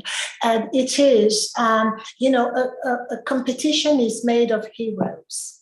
And here we are with all the heroes, whether they be the parents, the teachers, the organizers, and, you know, even the association we all belong to, and we are so proud to belong to, the English Speaking Union.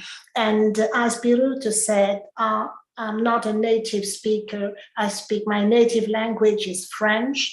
And so it is already an achievement to speak a foreign language. And all the participants who express themselves in the language of Shakespeare, they are all heroes in the Shakespearean sense of the word, because they are made of the stuff of heroes. And so congratulations to all of them. And remember, participants, all participants are winners because they have participated, because they have they've gone out of their ways, and because they have produced something, and because they have enriched our days, and because they have made our happiness to be together today in this international atmosphere. So thank you so much to all the participants, the judges, the teachers who helped them, the coaches, and thank you to the president of the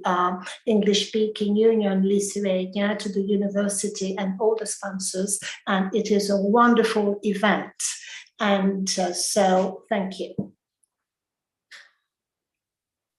Thank you all for your time. And I know that in Lithuania, tomorrow is a day off. Some of you already made some plans for this afternoon, so I won't take more of your time.